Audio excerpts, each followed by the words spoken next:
그리한즉 그들이 나를 여호와인 줄을 알리라 하셨느니라. 아멘.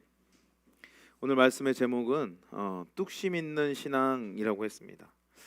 오늘 말씀은 하나님께서 이스라엘을 회복시키신다라는 예언이 나와 있는 말씀입니다. 자, 이 말씀을 보면 우리의 삶을 좀 돌아볼 수 있는데 이 뜻이 어떤 뜻이냐면 하나님께서 이제부터 처음부터 다시 시작하겠다. 이 뜻으로 이 말씀을 이제 에스겔에게 주신 말씀입니다. 우리 삶을 보면요, 이게 삶을 보완, 보수해서 고쳐서 써야 될 때도 있겠지만 어떨 때는 보완 안 되고 보수 안 돼서 처음부터 다시 시작해야 될 때가 있습니다. 그게 뭐 언제인지는 잘 모르겠지만 확실한 것은 하나님 보실 때 이제 안 돼. 다시 처음부터 이렇게 할 때가 있어요.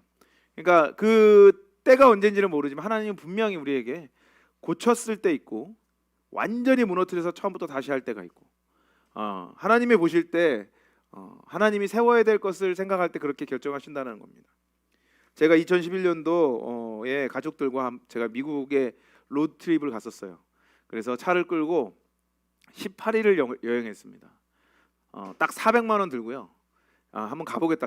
이게 옛날에 있던 차를 팔고 400만 원을 딱 준비해서 이제 갔습니다. 제가 그때 기억하기로 14,000km를 탔어요. 그러니까 엔진 오일 2번 바꾸고 타이어 1번 바꿨습니다.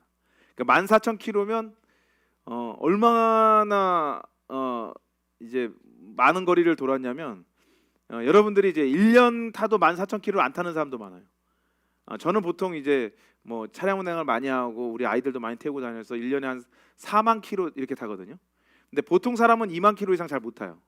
그러니까 14,000km를 딱 20일 안에 다 탄 거예요. 그러니까 막 뭐 4일을 차를 타고 가고요. 샌디에고에서 텍사스 제가 그 폴트워스인데 폴트워스까지 오는데 운전 시간만 28시간이었어요. 그러니까 하루에 8시간씩 운전해도 며칠이에요? 3일. 그렇죠? 3일이 넘는 시간을 이제 운전을 하고 왔었는데 이제 타이어를 중간에 한 번씩 이제 중고 타이어로 이렇게 바꿨어요. 이렇게 왜냐면 타이어 펑크 나면 큰 사고 나잖아요. 그리고 남쪽은 너무 덥기 때문에 타이어를 이렇게 바꿨는데 이 타이어를 이제 쭉 한 바퀴 돌고 LA에 가서 내 친구 집에 있으면서 중고 타이어 파는 데 있냐 갔더니 중고 타이어가 있더라고요. 그래서 중고 타이어들 중에 새 거를 딱 거의 새 것처럼 보이는 것을 사서 이제 갈아 꼈어요. 갈아 끼고 이게 왔는데 제가 아직도 기억나요. 텍사스로 들어와서 어디 불난 것처럼 주유소가 하나 있었거든요.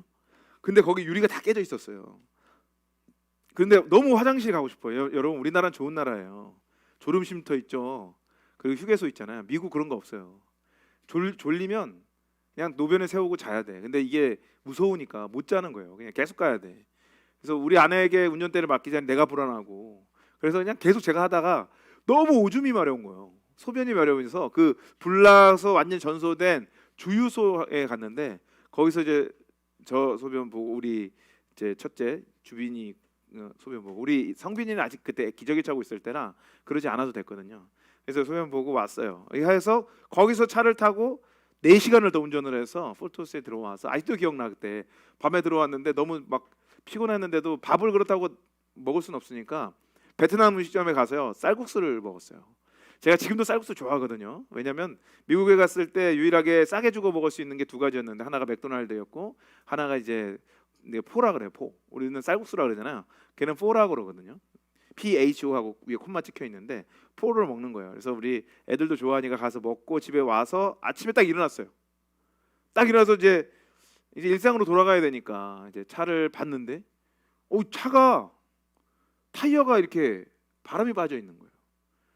그래서 이제 한쪽으로는 감사했죠. 왜냐하면 어제 만약에 타이어가 바람에 빠져버렸으면 이게 낭패거든요. 우리나라처럼 우리나라 진짜 좋은 나라예요. 이게 부르면 바로 오잖아요. 바로 와서 바꿔주죠. 미국은 그런 거 대도시에도 안 돼 있는 것 같아. 그렇게 안 돼 있었는데 너무 감사했죠. 그래서 그 차를 막 어떻게든 이게 막 그 해가지고 이게 해가지고 옆에 있는 타이어 샵으로 갔어요. 가서 딱 봤더니 타이어가 이게 피스가 박혀 있었던 거예요. 그러니까 아마도 제 생각에는 거기 있죠. 그 불난 거기 집 거기에 막 유리 조각 떨어지고 이랬거든요. 그 중에 하나가 튄 것 같아요. 주차장에서. 근데 갑자기 내가 그러면 이거 떼어달라 그러면 우리나라도 이거 딱 이렇게 긴 이걸 해서 이렇게 고무 같은 거 넣어가지고 이렇게 쭉 하면 뗄 수 있거든요. 근데 그거 생각하고 해달라 그랬더니 갑자기 오더니 안 된다라는 거예요. 그 멕시칸이신데 젊은 청년이 안 된대요. 그래서 왜요? 그랬더니 물론 한국말로 한 건 아니에요. 왜요? 뭐 그냥 why 막 그렇게 했지 내가 why 막 그러면 그쪽에서 I don't know 막 하면서 막 실갱이를 했어요. 그 무슨 말이냐 했더니 이제 운전하시는 분은 알겠지만 피스가 타이어 앞에나 이렇게 그냥 요 돌아가는 이거 보면 여기 있죠. 여기에 피스 박히면 그냥 빼고 떼우면 돼요. 근데 이상하게 여기서 튕겨가지고 안쪽에서 박힌 거예요. 그런 경우가 잘 없는데 옆을 찢었어요. 옆을. 그러니까 여기 있으면 옆을 찢어진 거예요. 애매해. 그래서 내가 아니 그래도 산지 얼마 안 됐다 그랬더니 너 중고 타이어 사지 않았냐?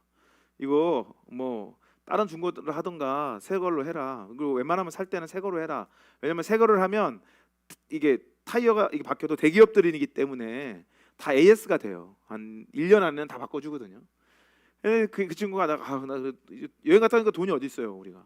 그러니까 돈이 없다. 이거 어떻게 좀 해줘라 했더니 그 친구가 저를 좀 긍휼하게 봤어요. 그 친구가 저한테 오케이 내가 한번 해보겠다. 근데 난 장담할 수 없다. 왜냐면 옆에가 찢어지면 이게 지면과 맞닿는 부분요 눌려가면서 그러니까 강해지는 거거든요. 근데 옆이면 눌리기 때문에 이게 자꾸 빠져나갈 수가 있어서 그 친구가 어떻게까지 해줬냐면 타이어를 빼서 안에를 떼웠어요. 그러니까 떼는 게 뭐냐면 이렇게 패치를 붙였어. 2개를 붙이고 강력본드로 붙이고 뭐지가 해서 저한테 보여주더라고요. 이제 이게 보라고. 내가 너 여기 세미나리 다니는 거 아는데 나도 교회 다닌다 하면서 이거 내가 너 나한테 기도해 줘라 막 이러더라고. 그래서 알았다. 그래서 고쳤어요. 그리고 저희 간절히 기도했죠. 하나님 이거 우리 돈도 없는데 이거 만약에 또 하면 또 한 200~300불 나간다. 이렇게 기도하면서 하나님 해주세요. 이렇게 했어요. 근데 다행히도 한 1~2주 탔는데도 멀쩡하더라고요. 바람이 안 빠져. 그리고 그냥 타고 다녔어요. 그냥 타고 다니는데 한 달 반 지났나? 갑자기 가는데 밤에요. 도도도도도 거리는 거예요. 봤더니 그 사람이 이야기한 말이 맞아. 패치를 붙여놨는데 갑자기 계속 하다 이게 압박이 심해지잖아요. 그만 패치가 한 번에 떨어져 버리는 거예요. 왜냐면 이게 눌리니까. 그래서 갑자기 타이어가 픽 하면서 빠지는 거예요. 다행히도 그 차에 우리 아내랑 와이프는 누구지? 가끔씩 이런 실수를 합니다. 우리 아내랑 애들이 없었으니까 다행이죠. 그래서 막 도덕도덕 그래요. 그래서 엔진의 문제인가? 타이어 생각 못하고. 그래서 집에 와서 일단 세워두고 한번 봐도 모르니까 자고 아침에 이제 학교 가려고 이제 학교를 전 자전거 다니고나 걸어 다녔었거든요. 그리고 가려고 나와서 이제 후레쉬를 들고 아침 7시니까 안 보여서 후레쉬를 들고 봤더니 타이어가 이제 완전히 빵꾸나 찢어져 버린 거예요. 그때 이제 그거를 또 어떻게 끌고 가서 그 친구한테 갔더니 그 친구가 막 웃으면서 봐라고. 내가 거짓말한 게 아니다. 왜냐하면 어떤 거는 고쳐야 되고 어떤 건 완전히 새롭게 해야 된다는 거예요. 제가 차를 이제 많이 타고 다니면서 많이 깨달았어요. 이런 범퍼 있죠. 범퍼가 깨지잖아요. 그럼 고칠 수 있어요. 빡 깨지면 빠데라는 걸 발라서 찌그러지면 고칠 수 있어요. 근데 범퍼가 찢어지잖아요. 그게 못 고칩니다. 이거. 조금 찢어져도 범퍼를 통째로 갈아버려야 돼요. 그러니까 다 그런 이게 있어요. 하나님도요. 우리 인생을 보면 어떤 거는 고쳤을 수 있는 게 있어요. 근데 어떤 거는 완전히 처음부터 시작해야 되는 게 있어. 이 어떤 병의 중병이나 뭐 어떤 얕은 병이나 이것을 말하는 게 아니에요. 어떤 종류가 있는 것 같아요. 하나님 보실 때 그 타이어 결국 어떻게 했냐면 그 친구가 내가 정말 좋은 중고 타이어 내가 골라주겠다 해서 거의 새 것 같은 중고 타이어를 제가 장착을 하고 내가 나왔던 기억이 나요. 하나님은 우리한테 그렇게 하세요. 할 때 똑바로 온전하게 완벽하게 하시려고 하세요. 그러니까 때로 너무 고통스럽죠.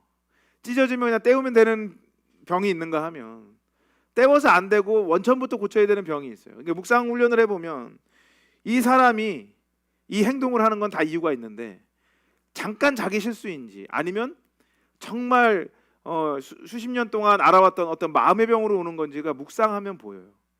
그들이 하는 말과 행동을 보면 보여요. 왜냐하면 하나님께서는 그것을 다 보고 계시기 때문에 하나님은 우리에게 그렇게 말씀하세요. 이스라엘 백성도요, 수천 년간 하나님이 고쳐 쓰려고 노력하셨어요. 고쳐 쓰려고. 근데 결론은 어떻게 내렸냐면 고쳐 쓸 수 없다. 니네는 처음부터 다 갈아엎겠다. 하나님의 그 전략이 성공했을까요? 실패했을까요? 성공했습니다. 우상 숭배라는 정말 암세포거든요. 이게 막 퍼져나가는데 막을 수가 없는 거예요. 하나님이 능력이 없어서 그런 것이 아니라 하나님은 인간들에게 기회를 주시기 위해서 그 오랜 기간 기다리신 거예요. 그래서 이것들에 대해서 새롭게 시작하기 위해서 나라를 완전히 포로로 끌려가게 하며 완전히 망하게 하셨다라는 거예요. 도저히 고칠 수 없는 상태가 되니 하나님께서는요, 바벨로니아에서 느부갓네살이라는 왕을 세워서요, 이스라엘을 도왔던 애굽부터 시작해서 에돔, 블레셋, 암몬, 모압, 이 모든 시돈, 뭐 그 주위에 있는 두로까지 다 이 이스라엘의 이 우상을 제공했던 모든 나라를요 완전히 쓸어버립니다. 역사상으로도 완전히 자치를 감출 만큼 강력한 통치를 가지고 쓸어버려요. 실제로 바벨론의 느부갓네살 왕은 이스라엘의 이게 우상을 제공한 나라는 아니에요. 그 나라는. 그러니까 하나님 이 나라를 들어서 완전히 모든 것을 쑥대밭을 만들어요. 그래서 어떻게 말씀하시냐면 내가 처음부터 다시 시작하겠다. 처음부터 삐뚤어졌으니까.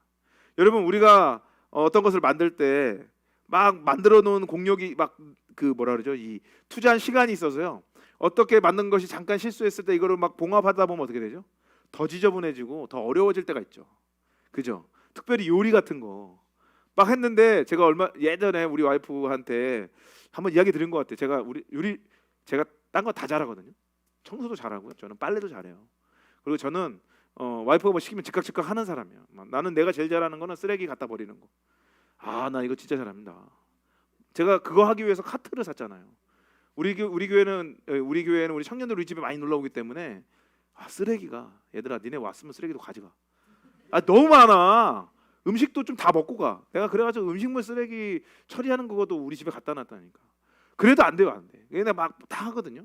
근데 내가 못하는 게 하나 있어요. 요리를 못합니다. 그래서 우리 아내가 처음에 신혼 때 그 풍토병 같은 열병이 있어요, 인도에. 우리 앞에 아내가 걸린 거예요. 너무 열이 많이 나서 못 일어나는 거야.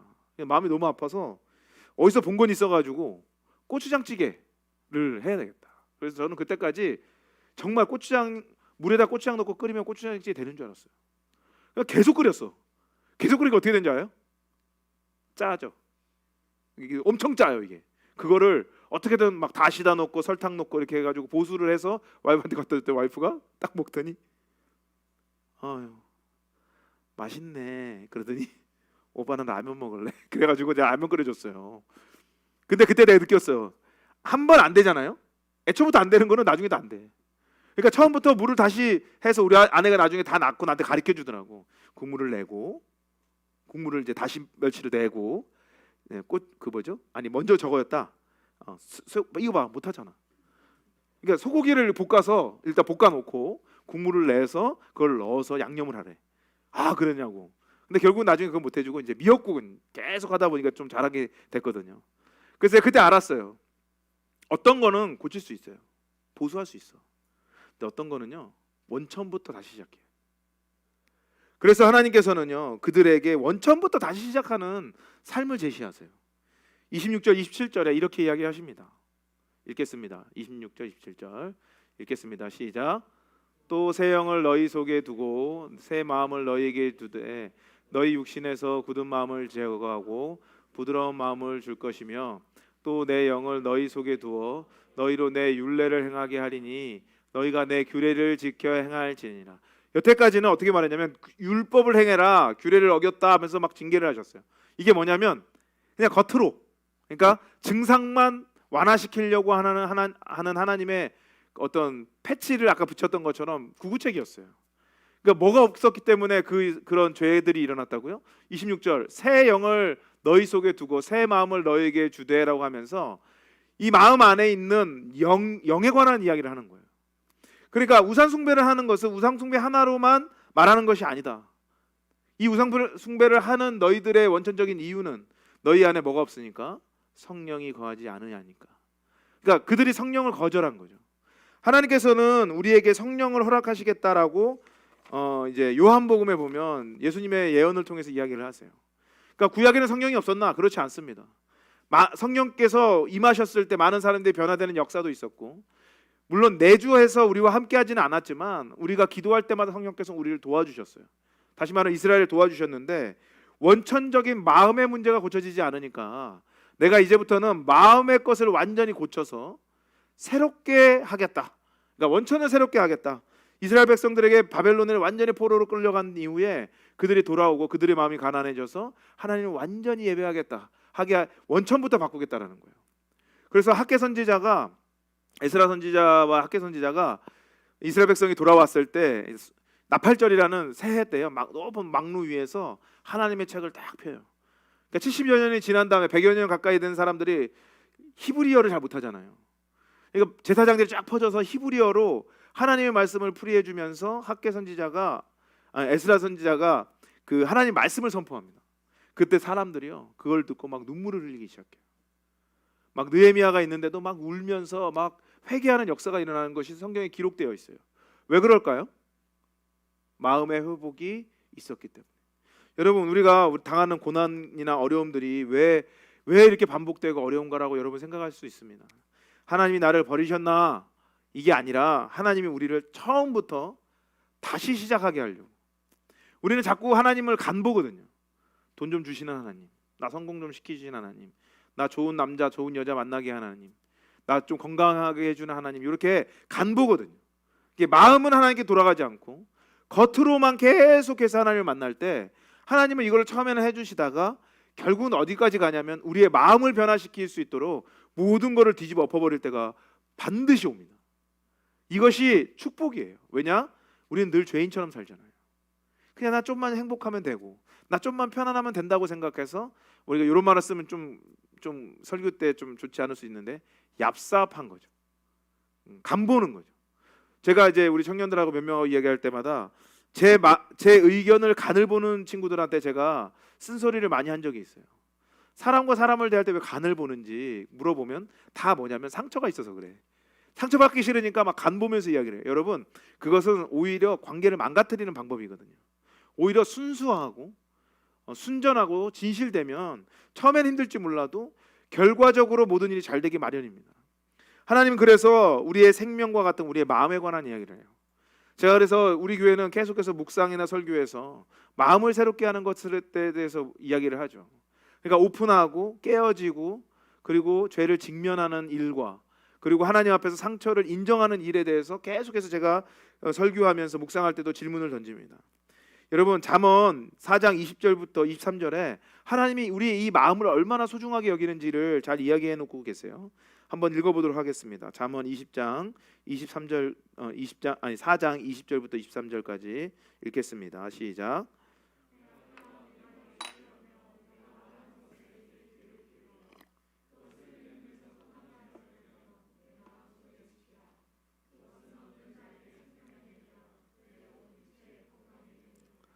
무릇 지킬 만한 것보다 더욱 내 마음을 지키라.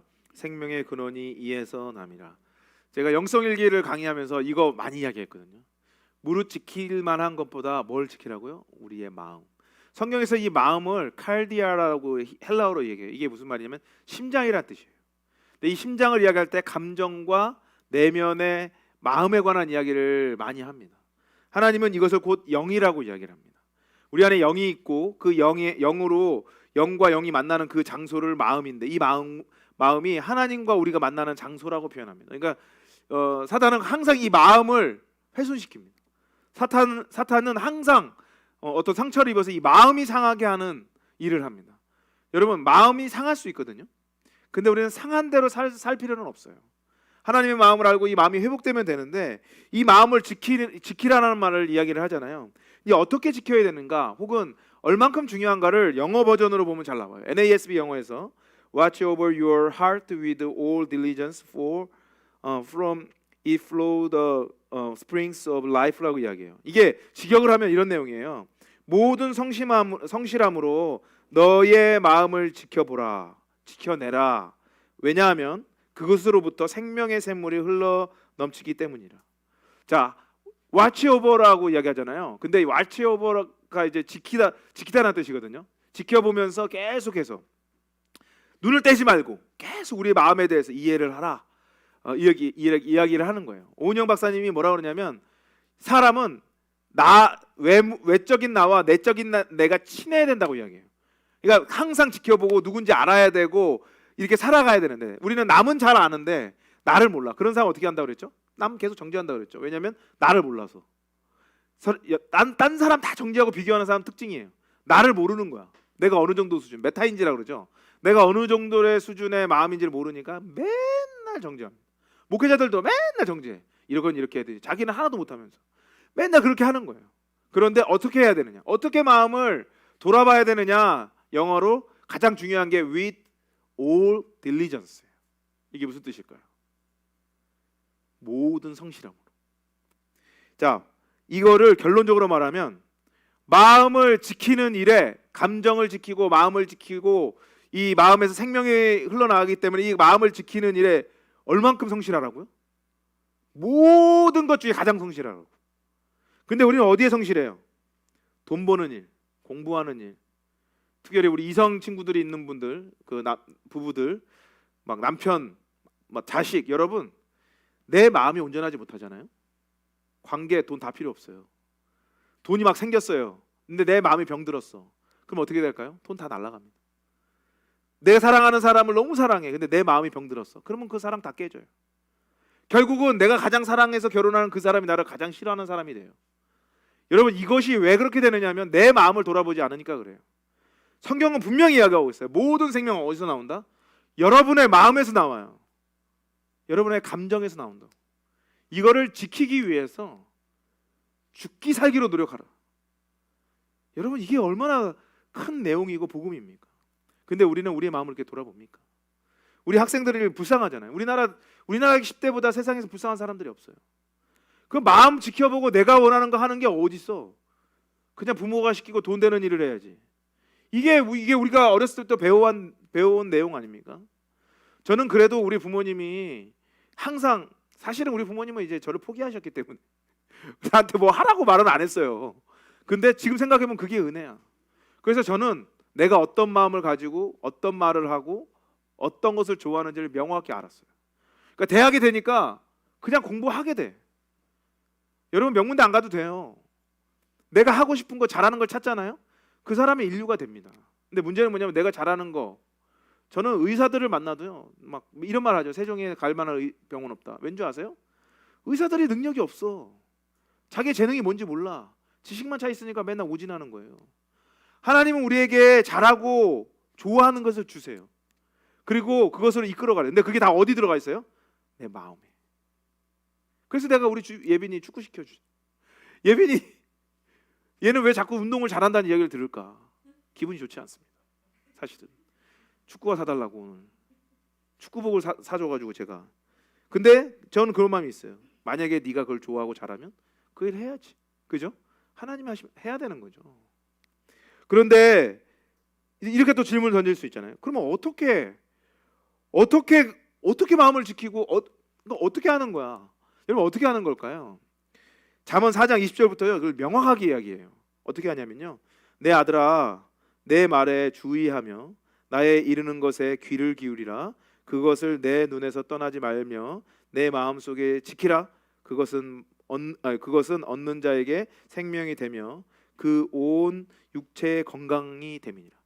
어디에 귀를 기울이라고요? 내 말이 누구예요? 하나님이에요. 하나님의 말씀에 귀를 기울이고요. 주의하고요. 그것을 눈에서 떼지 말고 마음에 넣어서 마음으로 계속해서 생각하고 묵상하고 지켜내라. 근데 우리는 어떻게 하죠? 여러분 저는 항상 설교를 하면서 어떤 생각을 하냐면 이 설교를 하고도 나도 이걸 잘 못하니까 여러분들한테 강요하고 싶지는 않아요. 근데 하나님이 하시는 말씀이에요.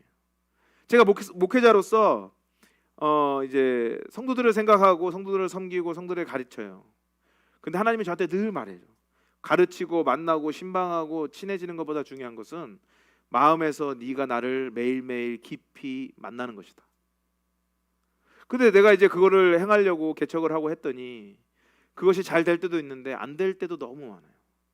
정말 아침에 일찍 나가서 우리 아이들 케어까지 하고 들어오면 11시.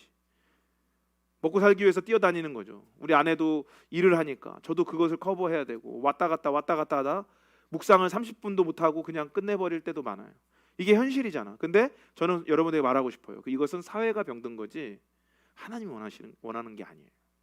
우리는 어떻게 해야 될까? 예전에 제가 사역할 때요, 제가 이제 뭐 능력을 인정받는다고 보면 또 좋기도 하겠지만 굉장히 바쁜 사람이었습니다. 그래서 우리 청년들이 저한테 목사님 왜 이렇게 바빠요? 이랬어요. 바쁘면 좋다라는 말이 막 있어서 저의 이제 리더죠, 담임 목사님은 뭐 가만히 사역자들 가만히 있는 걸 못 봐. 그러니까 사무실에 있어도 가만히 있으면 안 돼. 뭔가를 해야 돼. 막 이렇게 뭘 해야 되는 거죠. 그래서 저 베네치아 많이 했습니다. 베네치아 뭔지 아세요? 아래 한글에 한글 맞추기 있잖아. 많이 했습니다. 사절 계속 찍어. 활약, 부활. 목사님 뭐 하나? 네, 뭐 문서 역시 강 목사. 막 이렇게 이런 식이네요. 강 목사 어디 가나? 네, 캠퍼스 신방 갑니다. 그리고 가다가 차 세워놓고 자고. 너무 피곤하니까 3시 반에 나와서 생각해 보세요. 3시 반에 나와서 애들 학교 보내고 뭐 30분 정도 자는 것도 아니죠. 다시 나와서 9시부터 막 뭐 중보기도 뭐 하는 인도하고 드럼 치고 점심 먹고 나가서 노방전도하고 들어와서 막 청년들, 그래서 그때 내가 청년들 학교 가는 게 저의 힐링이었어요. 그래서 청년부 사역이 더 잘 되는 걸 수도 있어요. 왜냐면 걔네들과 헤어지기 싫어.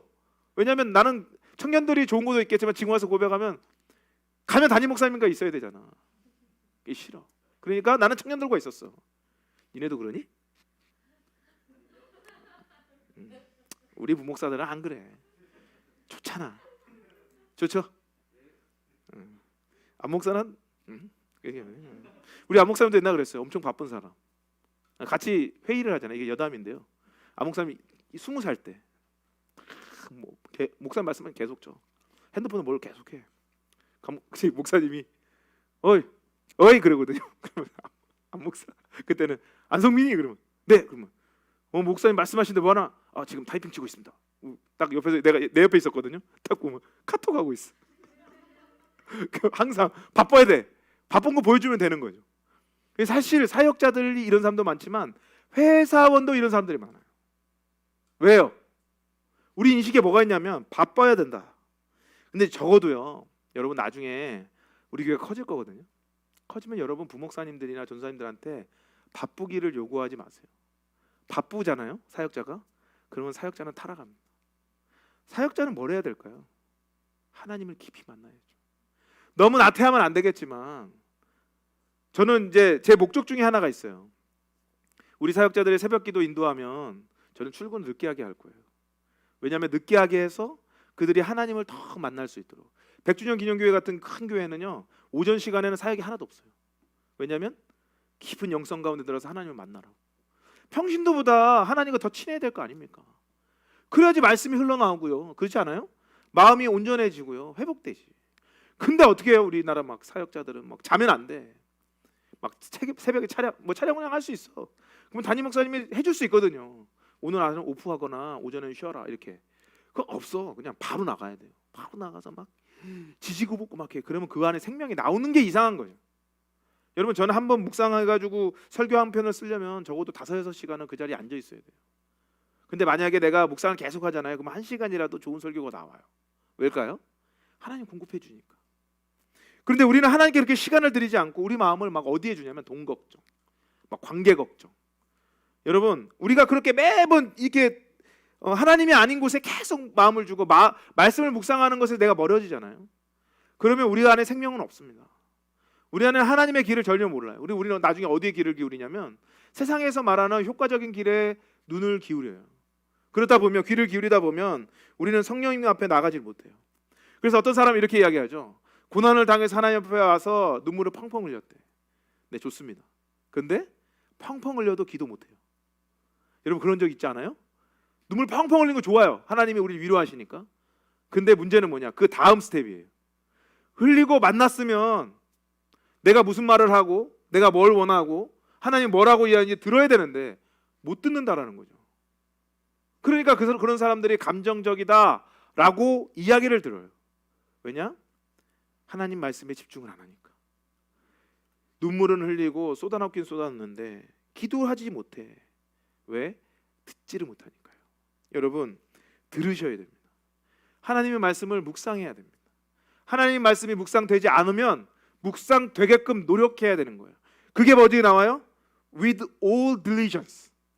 최선과 최대한의 노력으로 하나님의 말씀을 내 마음에 넣을 수 있도록, 안 되면 휴가라도 내서 그 일을 행하라는 거예요.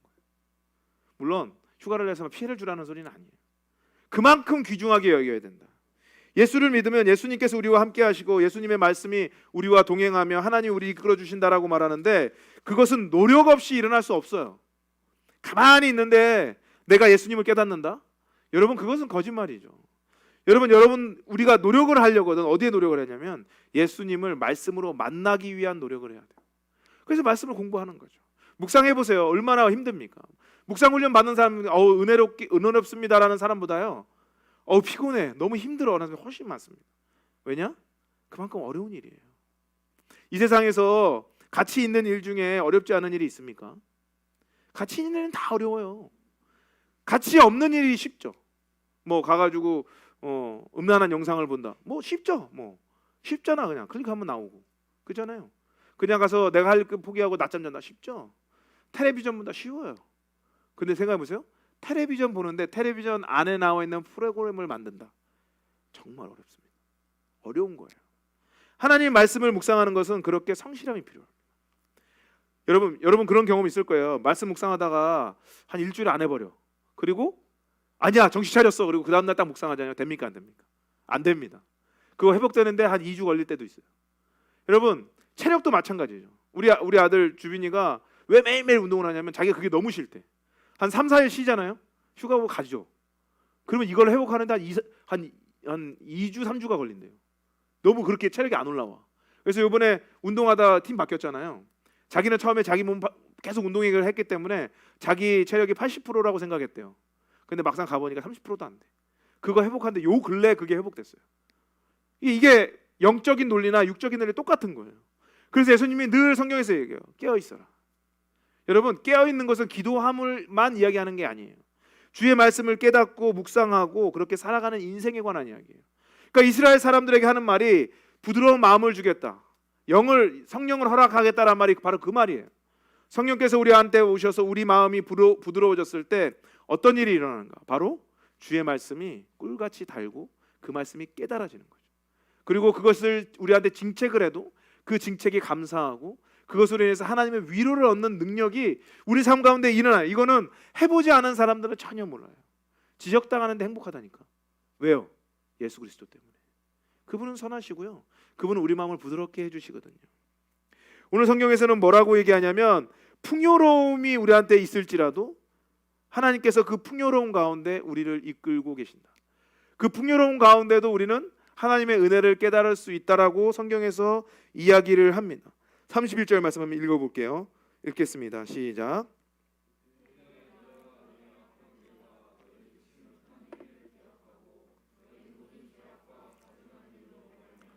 스스로 믿게 보리라. 자, 보세요. 그때가 언제냐면 성령이 임하셔서 너희에게 풍요로움을 주고 다른 나라에게 잡혀가서 굴욕을 당하지 않게 하고 너를 다시 세워서 놀라운 나라, 예전에는 황폐한 곳이었지만 지금은 에덴 동산과 같구나라는 이야기를 듣는 그때에 그들이 교만해지는 것이 아니라 하나님 말씀으로 성령이 임하심으로 그들이 하나님을 만나니까 어떻게 돼요? 자기가 했던 좋지 못한 행동들이 생각나고 깨달아지고 그 가증한 일로 인해서 자기를 스스로를 미워하는 기적과 같은 일이 일어난다. 여러분, 사실은 고난과 뭐 역경이 있어야 우리가 깨닫는다고 이야기를 하지만 실제로 성령이 임하셔서 하나님 말씀이 깨달아지고 내 삶을 회개하는 사람들은요, 부하거나 가난한 거 상관없이 하나님을 그렇게 만나고 스스로를 돌아보며 회개하는 인생을 살게 된다고 성경에서는 이야기합니다. 우리의 죄가 깨달아지는 것은 사실은 성령님의 능력입니다. 근데 우리는 이것이 싫어서 모든 걸 차단합니다. 그러니까 생각해보라 그러면 생각하기 싫어. 왜냐? 내가 죄인이잖아요. 죄인은 죄인을 죄인이라고 부르지 않습니다.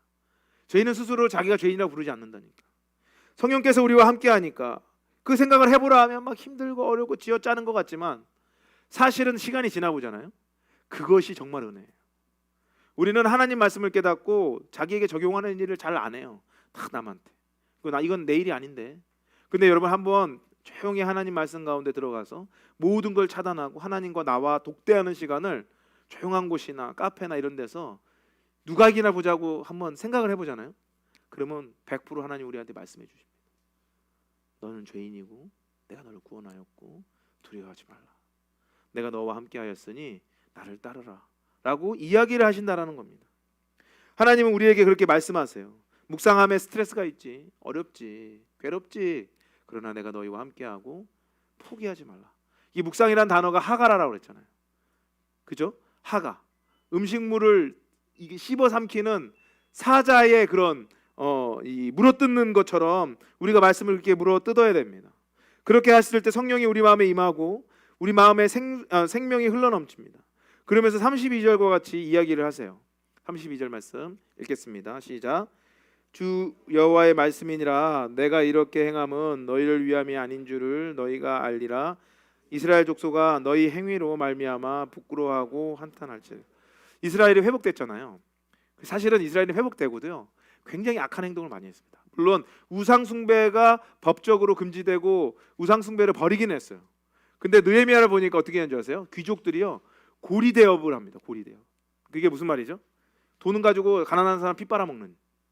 그래서 나중에는 느헤미야가 이것을 지탄하니까 그들이 그걸 포기하지만 다시 고리업을 해서 같은 민족을 막 종으로 삼고요.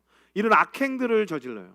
그럼에도 불구하고 하나님은 이스라엘이 회복되기를 원해서 하나님의 은혜로 그 나라를 세우겠다라는 말을 하면서 하시는 말씀이 이거예요. 주 여호와의 말씀이니라. 내가 이렇게 행함은, 다시 말하면 축복을 주고 너희들에게 다시 풍요로움을 주고 나라를 주는 이유는 뭐 때문이다? 너희가 너희를 위함이 아닌 줄을 너희가 알리라. 이스라엘 족속아 너희의 행위로 말미암아 부끄러워하고 한탄할지어다라고 이야기합니다. 다시 말하면 36장에 에스겔 36장에 가장 많이 나오는 이야기가 뭐냐면 하나님의 이름을 위하여. 그러니까 이스라엘 사람들이 잘해서가 아니에요. 한번 확 쓸어버리고 우상숭배가 끝나버리니까 이 사람들이 그래도 죄를 배속할 때 하나님께서 말하는 거예요. 너희들이 이뻐서 그런 게 아니야. 잘해서 그런 게 아니야. 너희들이 내 백성이잖아. 그러니까 내가 너희를 축복한다. 여러분 이 마음을 아십니까? 하나님은요 우리를 너무 사랑하세요. 그리고 우리를 선택하셨어요. 그리고 우리가 예수님을 믿는 사람이라는 것을 다른 사람이 다 알게끔 하셨어요. 그래서 우리를 축복하세요. 아, 저 사람이 예수님을 믿구나. 그러면 저 사람이 정말 하나님 앞에 온전히 쓰임 받는구나라는 거를 사람들이 본다라는 거예요. 그래서 우리를 축복하시고 우리를 세우십니다. 때가 되면요. 항상 세운다는 게 아니라 때가 되면. 왜? 누구를 위해서? 하나님이 하나님됨을 보이기 위해서. 하나님이 오늘도 여러분들에게 이야기를 하겠죠. 그런데 꼭 한 가지 과정을 거치십니다. 그게 뭐냐면 하나님이 꼭 확인하고 싶은 게 하나 있으세요. 그게 뭐냐면 우리의 노력이 우리를 성공시키는지 아니면 하나님의 은혜가 우리를 이끌어 가시는지를 늘 하나님이 체크하세요. 근데 우리는 말로는 이렇게 이야기해요. 내가 죄인이고 내가 연약하니까 하나님의 은혜로 내가 잘 된다. 말은 그럽니다. 어떤 사람들은 뭐 물어보면 할렐루야 그러고 막 하나님 아니시면 뭐 제가 어떻게 됐겠습니까? 고백하는데 여러분 그 고백 하나님이 고지고대로 다 듣지 않으세요. 언제 들을까요? 하나님은 검증된 것만 들으세요. 검증된 거. 고린도전서 3장 11절부터 16절에 이런 이야기가 나옵니다.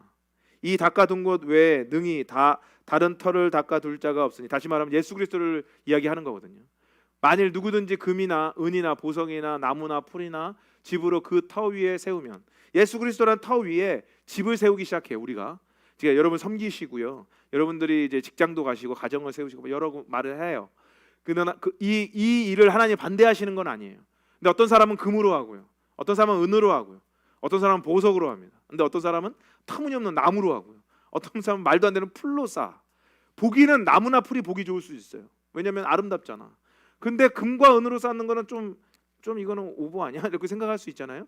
근데 하나님께서 뭐라고 이야기하냐면, 예수님이 각 사람의 공적이 나타날 터인데 그날이 공적을 밝히리니 이는 불로 나타내고 그 불이 각 사람의 공적이 어떤 것을 시험할 것임이라 라고 이야기를 합니다. 다음 넘겨주시면, 만일 누구든지 그 위에 세운 공적이 그대로 있으면 상 받고 누구든지 그 공적이 불타면 해를 받으리니 그러나 자신은 구원을 받되 불 가운데서 받을 것 같으니라. 너희는 너희가 하나님의 성전인 것과 하나님의 성령이 너희 안에 계시는 것을 알지 못하느냐 하면서 구원받은 사람도 어떤 사람은 풀과 나무로 대충 그냥 하나님 믿는 척하는 것을 하늘에서 불을 떨어뜨려서 사르고 남아있는 게 뭔지 보겠다라는 겁니다. 그러니까 우리 신앙은 언제나 드러나요? 고난으로 드러나는 게 맞습니다. 고난으로 드러나는 게 맞아요. 근데 어떤 사람은 고난이 딱 오잖아요. 교회나 옮겨야 되겠다. 누구랑 관계 힘들어요? 아우 난 진짜 저 인간 보기 싫어서 교회 안 나오겠다. 아주 그냥 교회로 쇼핑하고 다니는 거죠. 하나님이 부르셨으면 그것을 해낼 수 있어야 됩니다. 이것을 좀 공적이라고 하는 공력이라는 이야기인데 이것을 표준세번역에서 더 알아듣기 쉽게 이야기합니다. 이렇게 이야기하죠. 아무도 이미 놓은 기초이신 예수 그리스도 밖에 또 다른 기초를 놓을 수 없습니다. 누가 이 기초 위에 금이나 은이나 보석이나 나무나 풀이나 집을 지으면 그에 따라 각 사람의 업적이 드러날 것입니다. 그날이 그것을 훤히 보여줄 것입니다. 그것은 불에 드러나 날 것이기 때문입니다. 불이 각 사람의 업적이 어떤 것인지를 검증하여 줄 것입니다. 어떤 사람이 만든 작품이 그대로 남으면 그는 상을 받을 것이요라고 얘기합니다. 예수님을 믿는다고 다 같은 예수님을 믿는가? 여러분 그런 것 같지는 않아요. 고난이 찾아오고 결정적인 순간이 찾아왔을 때 내가 이것을 어떻게 반응하고 어떻게 하나님께 나아가는지가 다 보이기 시작합니다. 목회를 해보니까요 정말 신기하게 그런 일들이 일어납니다. 사람이 막 많아지고 다 상관없이 갑자기 풍파처럼 뭐가 확 떨어집니다. 처음에는 제가 이렇게 생각했습니다. 하나님 제가 목회를 잘못해서 그렇습니까? 뭐 제가 잘못한 부분도 있겠죠. 근데 확실한 것은 그것을 통해서 하나님이 진짜와 가짜를 분별한다는 겁니다. 여러분 진짜는 뭘까요? 나의 가장 가치 있는 금이나 은이나 보석으로 만드는 그 집이 진짜겠죠. 그 진짜는 불에 타지 않습니다. 근데 가짜로 만든 사람들이 있어요. 나무나 풀. 복이 뻔질이란 거지. 하나님을 믿는다고 하면서 하나님이 원하시는 것을 하지 않는 거죠. 마치 이스라엘처럼 내면이 변화됨이 없이 성령이 임하셔서 그것으로 인해서 하나님을 따르는 것이 없이 외적인 그냥 모양만 따르니까 디모데후서에 나오니까 마지막 날에 뭐라 그래요? 경건의 모양만 따르는 사람들이 나타나는 거죠. 능력은 따르지 않아요. 여러분 능력을 따른다는 말이 무슨 말일까요? 하나님이 약속하고 하나님 말씀대로 살면 하나님께서 우리와 함께 하시며 절대 무너지지 않는다는 걸 약속하시는데 그것을 믿지를 않아. 11조를 한 번 해도 어떻게 하냐면 사람들이 이거를 하면 돈이 아까운데 돈 이야기해서 미안하지만 여러분 우리의 마음을 잘 보여주는 일 중에 돈 말고는 보여줄 수 있는 게 딱히 있나요? 옛날 어르신들 그러죠. 누가 오면 우리 어머니 아버지 맨날 그랬어요. 돈 그렇게 없으실 때도 누가 오면 그냥 돈 없는데 택시 타고 가라고 2만 원씩 줘요. 저는 처음에 그 이해가 안 됐어. 근데 잘 보니 그게 마음이었던 거예요. 그게 마음인 거예요. 하나님께서는 우리에게 말씀하시는 거예요. 너희가 그 불의 시련이 왔을 때 너희의 공적이 어떤지 알게 될 것이다. 여러분들이 가장 힘들 때 결정하는 그것이 여러분이에요. 근데 예수님 믿는 자들이 어떻게 하죠? 내가 힘들고 피곤하잖아요. 가장 먼저 집어치우는 게 교회예요. 가장 먼저 접어버리는 게 교회예요. 왜냐? 교회는 강제성이 없거든. 그러니까 반대로 보여주는 거예요. 우리의 인생이 다 강제로, 돈으로 이 두 가지로 인생이 이끌어가는 거예요. 여러분 자녀를 교육할 때 그렇게 교육을 해요. 그러니까 자녀들이 어떻게 해요? 안 보일 때 나쁜 짓을 하죠. 왜? 내 안에 가치가 없는데. 내가 누군지를 몰라. 부모는 항상 뭐라 그래? 공부하라. 아니면 때린다. 잘하면 돈 준다. 이렇게 가르치니까 그 아이들이 어떻게 부모의 길을 가냐고요. 못 가지. 하나님 우리한테 말씀하시는 거예요. 여러분 하나님은요 그렇게 우리를 내 의로 인생을 살아가게 하는 것을 언젠가는 한 번 혹은 다수 몇 번을 검증합니다. 그래서 모든 것이 무너져 버릴 때가 분명히 옵니다. 저는 이 사실이 두렵습니다. 왜냐하면 이 교회도 그럴 것 같고 내 가정과 내 자녀도 그럴 것 같거든요. 그래서 건물을 지을 때 기초공사 잘 하셔야 됩니다. 여러분들이 예수님을 믿을 때 말씀 묵상을 하며 행하는 삶을 살아가는 이유는 그것이 반석이라고 그랬거든요. 예수님이 그렇게 살라고 했거든요. 돈 많이 모아라, 집 사라, 뭐 해라, 뭐 말을 해서 저축해라 이런 말 안 하셨다라는 거예요. 그런 거 할 수 있지. 그러나 가장 중요한 것은 예수 그리스도의 말씀을 우리가 행하고 듣고 마음이 부드러워져서 그 마음을 하나님께 드리는 삶을 사느냐 못 사느냐의 문제예요. 여러분, 하나님께서는요 분명히 우리에게 약속해 주세요. 무슨 약속이냐면 35절 36절에 사람이 이르기를 이 땅이 황폐하였더니 이제는 에덴 동산같이 되었고 황량하고 적막하고 무너진 성읍들이 성벽과 주민이 있다 하리니 너희 사방에 남은 이방 사람이나 여호와가 무너진 곳을 건축하며 황폐한 자리에 심은 줄을 알리라. 나 여호와가 말하였느니라라고 이야기를 합니다. 다시 말하면 하나님께서는 포로로 잡혀간 그 이스라엘에 했던 그 약속이 있잖아요. 내가 너희를 회복시킬 것이다. 하나님 약속하셨다니까요. 그러면 우리는 어디로 가야 될까요? 바로 우리 마음을 돌아보는 일에 힘을 다해야 돼요. 왜냐하면 하나님은 이 마음의 문제를 우리가 수천억을 귀중하게 여기는 것보다 훨씬 귀중하게 생각해요.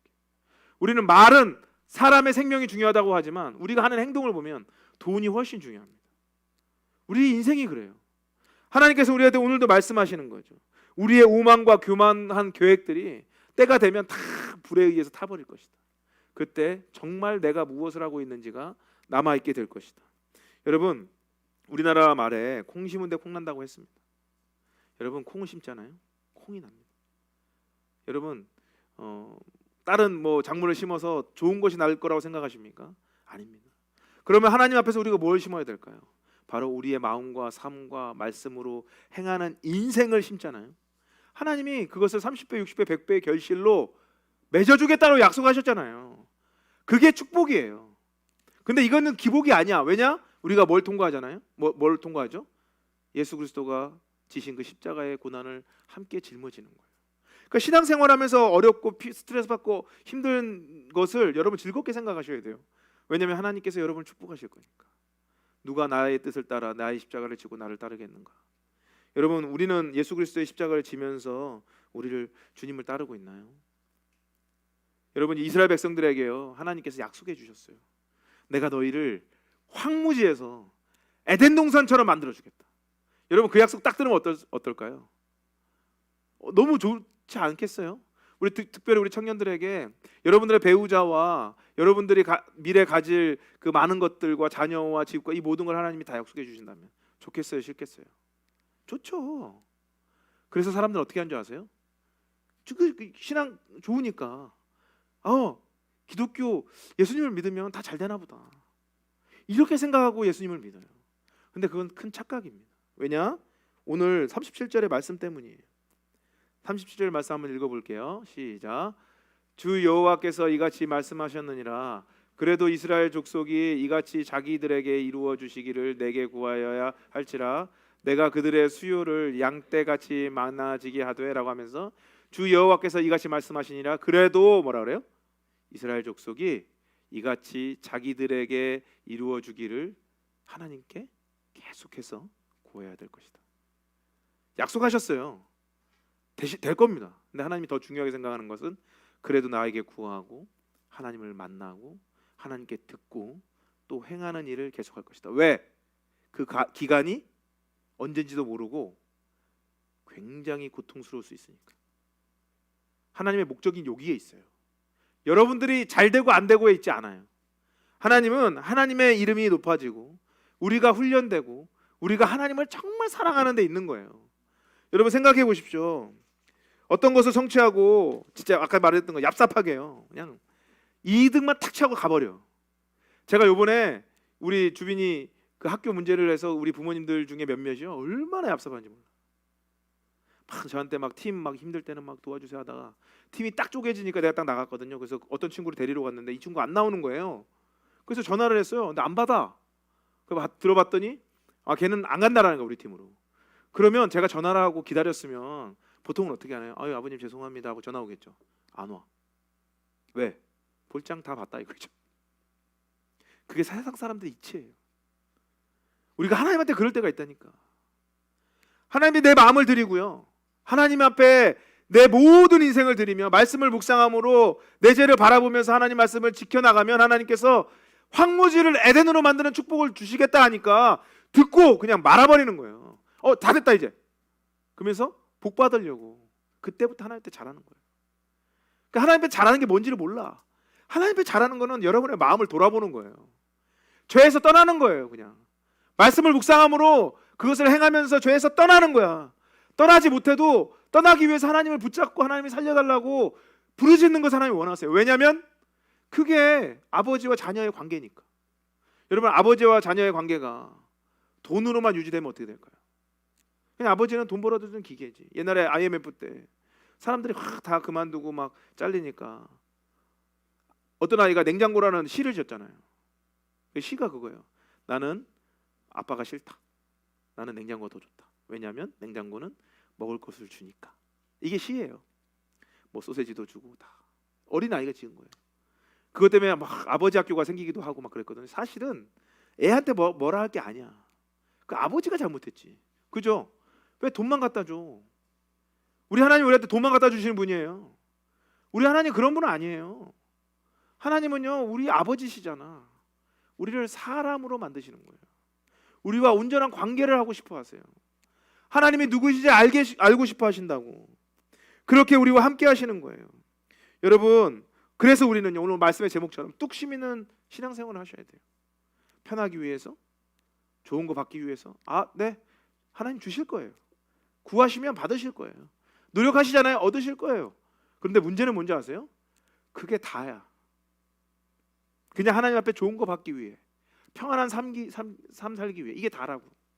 그게 아니라 하나님 우리와 교제하기 원하세요. 정말 사랑의 관계 가운데 들어가기 원하세요. 여러분, 제가 가정을 이루고 있잖아요. 생물학적으로 관계를 맺고 아이를 낳고 아이에게 돈을 대주고, 그리고 그 아이가 성공하면 난 다시 돈을 받겠다, 이렇게 생각하는 부모들이 있을까요? 의외로 많습니다. 의외로. 인간의 삶은 그래서는 안 돼요. 인간의 삶은 마음과 사랑이 꼭 들어가야 돼요. 여러분, 하나님을 섬길 때도 마음과 사랑이 꼭 들어가야 돼요. 우리 하나님이 너무 좋아서, 나를 구원하신 예수 그리스도의 사랑이 너무 좋아서 그분이 뭐라고 말하는지 듣고 싶어 해야 돼요. 그 말씀대로 살아가고 싶어 해야 돼. 근데 우리 삶에 그런 것이 점점 없어지고 있어요. 그래서 하나님께서 말씀하시는 거예요. 너희가 잘 될 거다. 그래도 나에게 기도하고 나와 함께하고 내 말을 듣고 나와 동행하라. 이것이 돼야 된다. 왜냐? 하나님과 우리가 그렇게 사랑의 관계 가운데 들어가야 되죠. 여러분, 우리는 어떻습니까? 우리는 혹시 이해관계로 하나님을 만나지 않으세요? 하나님 이거 주세요. 주시죠. 여러분, 가족관계를 잘 생각해 보세요. 가족관계는 이해관계로만 해결되는 관계가 아닙니다. 하나님 우리에게 그래서 뚝심 있는 신앙을 가지라. 하나님께서 우리를 지켜주시고 에덴 동산처럼 축복하실 축복을 믿고 오늘도 하나님을 만나고 하나님 말씀에 집중하고 하나님 원하시는 삶으로, 성령께서 우리를 도와주는 그 삶으로 그 사랑의 관계 가운데 들어가 살라. 여러분, 우리는 그렇게 하나님을 원하고 있는 삶을 삽니까? 아니면 혹시 죄송하게도 하나님이 아닌 다른 곳에 관심이 많으세요? 하나님이 내 미래 책임져 주실 거니까 나 이 자리에 앉아 있는다. 그래, 내가 하고 싶은 거 먼저 하고 죄도 좀 짓고, 이렇게 혹시 사시지 않으세요? 하나님 앞에 우리가 이렇게 나갔으면 좋겠습니다. 하나님, 내가 하나님을 너무 사랑하고 하나님 앞에 머물러서 그래도 기도하는 자가 되기 원합니다. 뚝심 있게 주님 앞에 나아가서 하나님이 우리를 축복하신 것을 믿고 예수님을 만나기 원합니다라고 함께 기도하시는 시간들이 되었으면 좋겠습니다.